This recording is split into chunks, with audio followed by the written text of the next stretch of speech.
of time. I think any parent, I think, will probably sort of know what this feeling feels. And about trying to shift the global perspective for all of us as a global community. For years, the world watched Kate Middleton without fully understanding the woman behind the photographs. She was the young woman who fell in love with Prince William at university.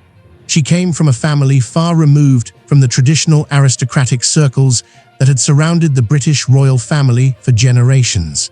Yet she would eventually become the wife of the future king, the mother of 3 royal children, and one of the most important figures in the modern monarchy. Then, after the death of Queen Elizabeth II, she stepped into one of the most historic titles in the royal family, Princess of Wales. But between the university romance and the future throne came a far more complicated journey. There was the pressure of becoming royal. There was the growing distance between William, Harry, Meghan, and Catherine. There were years of headlines, competing accounts, intense media attention, and public speculation. And then came a period when Catherine suddenly disappeared from public life, triggering an extraordinary storm that few could have predicted. What happened next changed the way millions of people looked at her. This is not simply the story of a royal marriage or a family disagreement.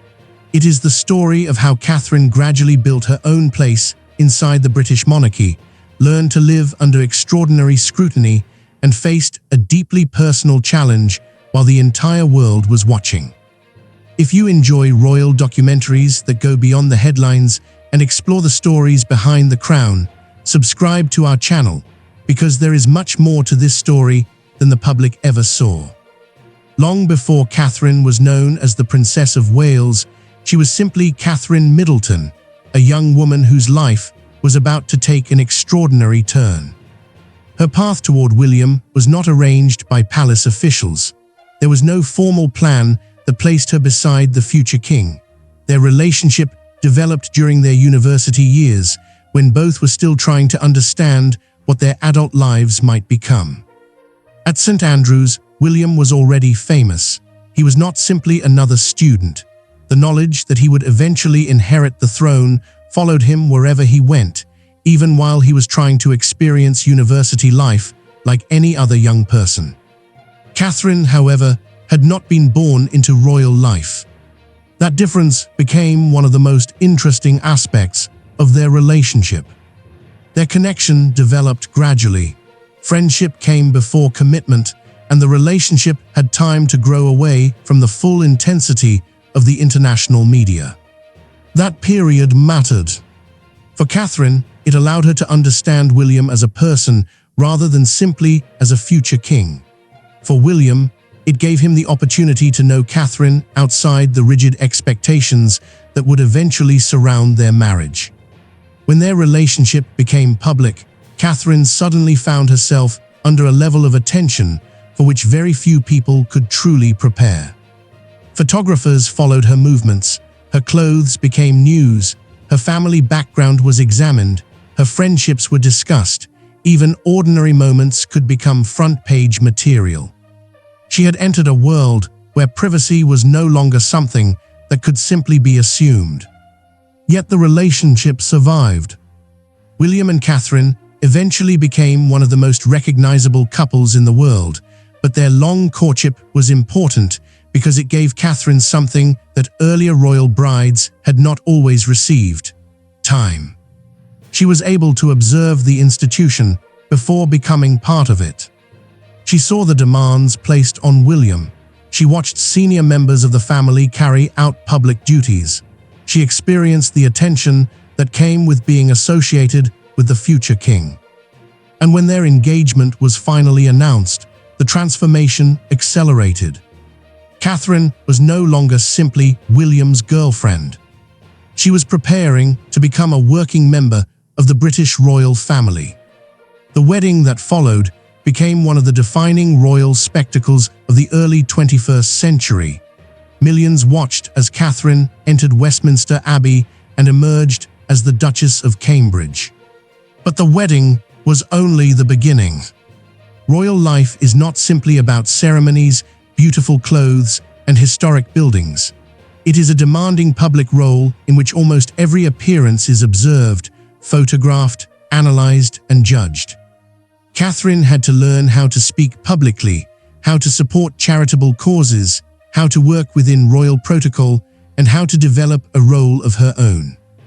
There was another challenge as well. She was constantly compared with the women who had come before her. Most notably, she was compared with Diana, Princess of Wales. The comparison was almost impossible to escape. Diana had become one of the most famous women in modern history, and the title Princess of Wales carried enormous emotional weight. Catherine could not simply become another Diana. Eventually, the only way forward was to become herself. Her approach was quieter.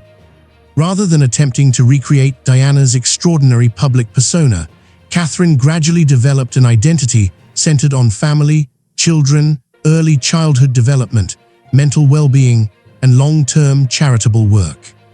Her public image was built slowly. She did not become one of the monarchy's most recognizable figures overnight.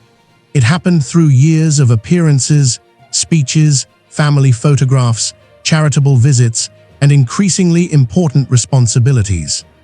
Behind the scenes, another transformation was also taking place. William and Catherine were becoming parents. The arrival of Prince George, Princess Charlotte, and Prince Louis gave the couple a new dimension. They were no longer simply future king and queen. They were a young family trying to raise children under extraordinary public attention. That became one of Catherine's defining characteristics. She appeared determined to give her children as much normality as possible. School runs, family outings, and ordinary childhood experiences became part of the way William and Catherine presented themselves. It was a delicate balance. The children belonged to one of the world's most famous families, yet their parents wanted them to experience a childhood that did not revolve entirely around the crown. For a time, William and Catherine also appeared to represent a new generation of royal leadership, alongside Prince Harry. The three had an easy public chemistry. Harry was often seen as the more playful and spontaneous member of the group, while William and Catherine appeared more measured. Together, they were presented as part of a younger monarchy that could connect tradition with modern life. Then Meghan entered the picture. When Prince Harry's relationship with Meghan Markle became public, there was enormous excitement. Meghan already had experience in the entertainment industry and with public attention. She brought a different background, a different personality, and a different understanding of the media. Initially, the possibilities seemed enormous. William, Catherine, Harry, and Meghan were soon being presented as a new generation of royals. The four appeared together at events. Their public appearances attracted enormous interest. The idea of a modern royal team seemed to fit perfectly with the changing image of the monarchy. But behind the photographs, relationships were more complicated. Catherine and Meghan were very different people. That alone did not have to create a problem. Families are full of different personalities. But the royal family is not an ordinary family. Every disagreement can become a story. Every expression can be analyzed. Every awkward moment can be turned into evidence for a much larger narrative. The media quickly began comparing the two women. Catherine represented one image of royal life, reserved, careful, traditional, and gradually shaped by years of preparation. Meghan represented another, confident, experienced in front of cameras, comfortable speaking directly, and accustomed to a professional world where public image was important. The contrast was irresistible to the media. Instead of simply being two women marrying into the same family, they were increasingly presented as rivals. That framing made everything more difficult. Stories began to emerge about disagreements between them. One involved a request for lip gloss before a public appearance. Another concerned a comment that Harry later described as involving Catherine's pregnancy. Then came the most famous dispute of all, the disagreement surrounding the bridesmaids' dresses before Harry and Meghan's wedding.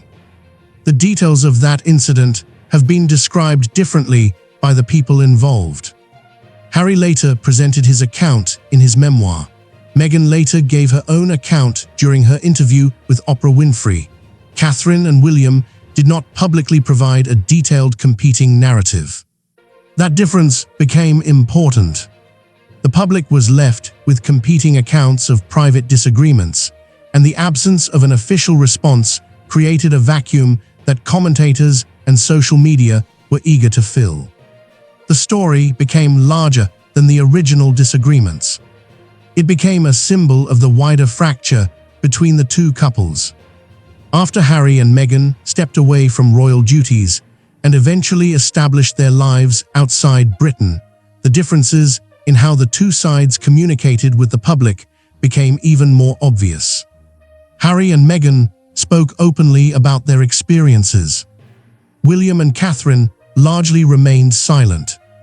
The traditional royal principle of avoiding public arguments meant that Catherine was rarely going to give the world a detailed version of what happened behind closed doors. That silence frustrated some people. Others saw it as discipline. Either way, the public was left to form opinions from competing accounts, media reports, and statements that emerged over time. And then Catherine's position within the monarchy changed dramatically. Queen Elizabeth II died in September 2022. With the accession of King Charles III, William became the Prince of Wales, and Catherine became the Princess of Wales. It was a title filled with history. The previous woman most famously associated with it had been Diana. For Catherine, stepping into that role meant entering an emotional space already occupied in the public imagination. But she did not attempt to erase Diana. Instead, she gradually began defining what the title meant for her. Her version of the role was centered on family, children, service, and a quieter form of influence. William and Catherine were now the most senior members of the royal family after the King and Queen, and their responsibilities increased. Their children became more important to the public image of the monarchy. The future of the institution increasingly appeared to rest on their shoulders. Then, without warning, the story changed. At Christmas in 2023, Catherine appeared in public as she had many times before. She smiled, she walked beside her family, she appeared composed. The public had no reason to understand how dramatically her life was about to change. In January 2024, Kensington Palace announced that Catherine had undergone abdominal surgery and would be stepping away from public duties while recovering. The announcement immediately generated questions. The palace provided limited information about her condition, emphasizing her desire for privacy. For a while, the public accepted that explanation. But as the weeks passed, Catherine remained absent. And the modern internet does not handle silence easily. A vacuum appeared. Speculation rushed into it. People began asking where she was. Social media accounts created theories. Some treated her absence as entertainment. Others searched for hidden meanings in photographs and statements. The situation escalated rapidly. An official Mother's Day photograph released by the palace became part of the controversy after questions were raised about digital editing.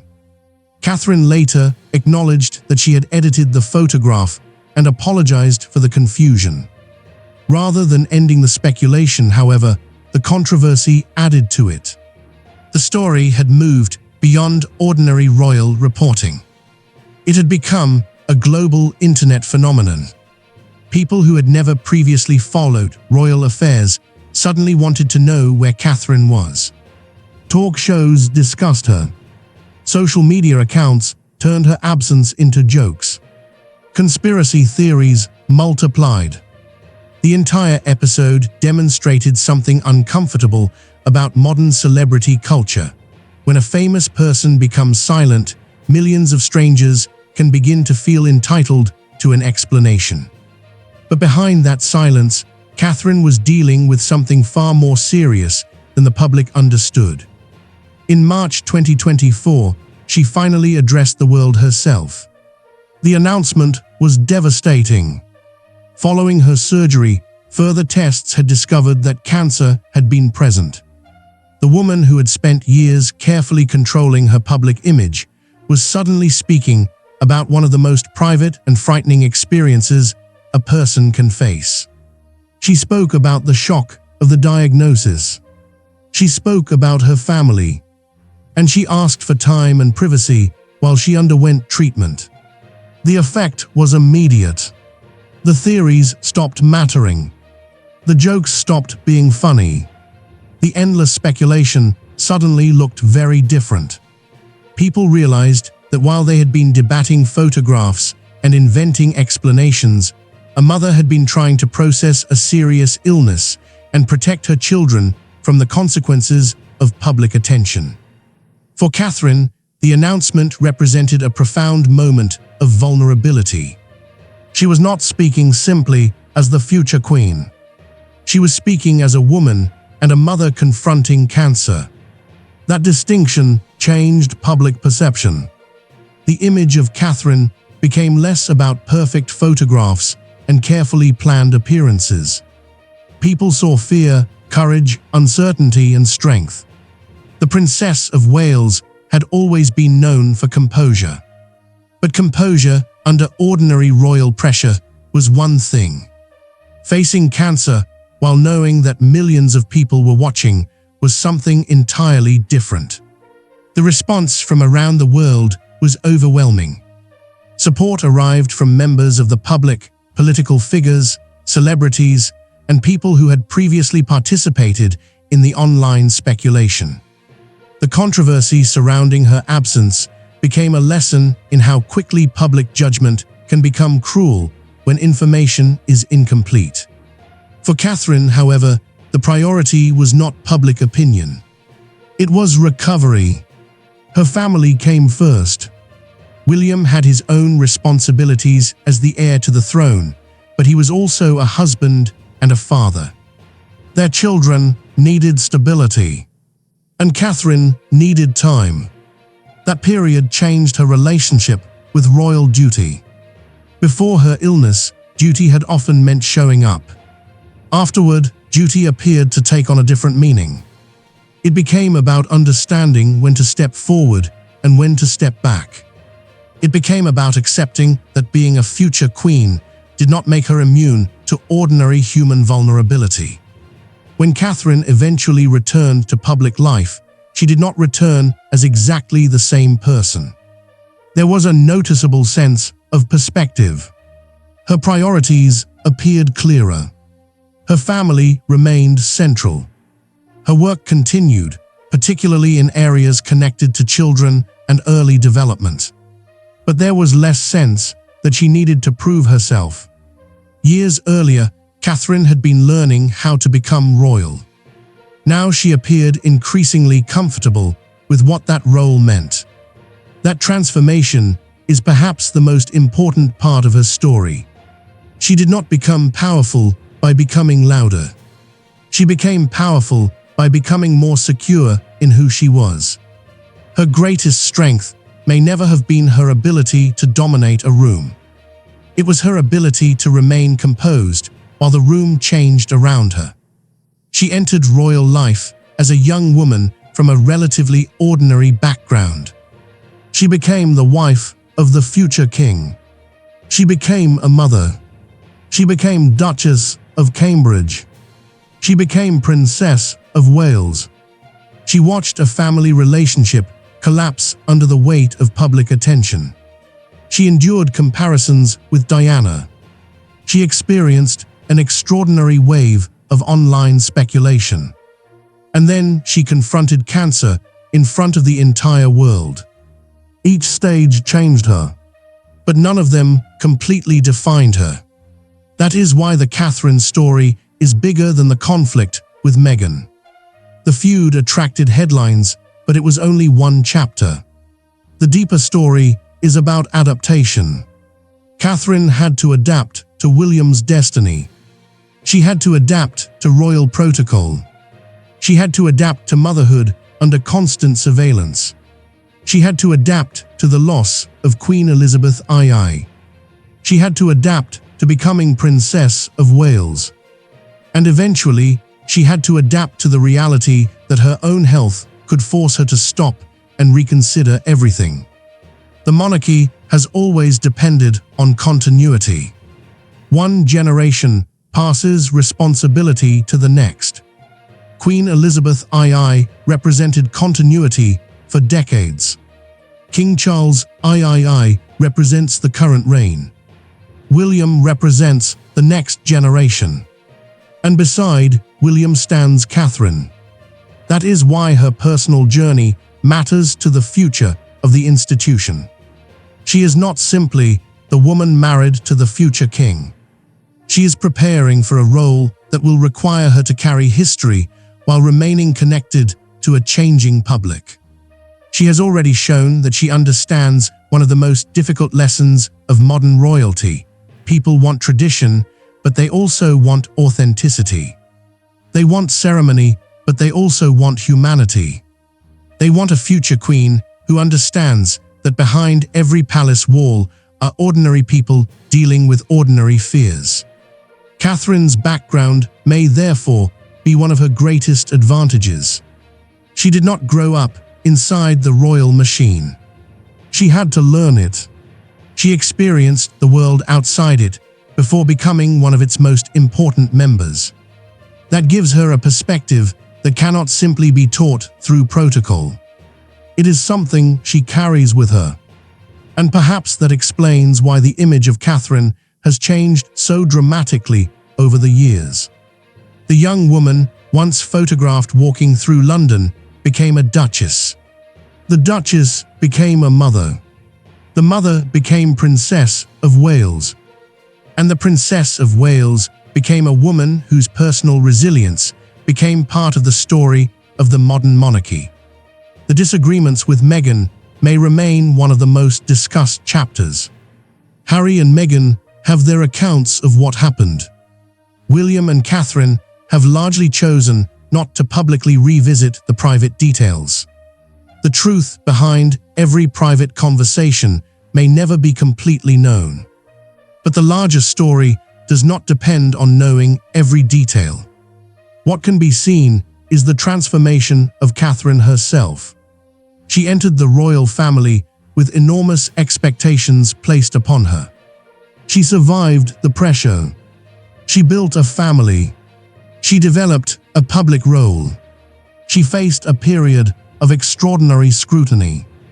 And when her health became the subject of global attention, she chose to reveal the truth on her own terms. That moment may ultimately prove more significant than any palace disagreement. Because it showed the woman behind the title. It showed that the future queen is not invincible. She is human. And perhaps that is exactly what makes her increasingly prepared for the role ahead. The crown has never been simply about crowns. It is about duty, sacrifice, public expectation, family, and the ability to continue when circumstances become difficult. Catherine has now experienced all of those things. Her journey is still unfinished. There will be more royal duties, more public scrutiny, more moments when the world judges her decisions, and eventually a day when William becomes king and Catherine becomes queen beside him. Nobody can know exactly what that future will look like. But the woman who reaches that moment will not be the same young Catherine Middleton who first met William at St. Andrews. She will have spent decades learning the institution from within. She will have experienced the privileges of royal life and the extraordinary pressures that come with them. She will have raised children who will themselves become part of the monarchy's future. And she will have faced a personal crisis that forced millions of people to see her differently. Perhaps that is the real reason Catherine's story has become so compelling. It is not because she has lived a perfect royal life. It is because she has lived a very human one inside an institution where almost nothing is allowed to remain private. From university halls to palace balconies, from marriage and motherhood to the title of Princess of Wales, her journey has been one of gradual transformation. And through every stage, the question has remained the same. What kind of queen will Catherine become? The answer is still being written. But if the journey so far is any indication, she is unlikely to simply repeat the past. She will take what she has learned, carry the history attached to the crown, and shape the role according to her own experience. The woman once known simply as Kate Middleton is now preparing for one of the most important positions in the British monarchy. And after everything she has faced, the future queen may already be far more prepared than the world realizes. If you enjoyed this documentary, subscribe to our channel and stay with us for more deeply researched stories about the people, history, and hidden turning points behind the British crown.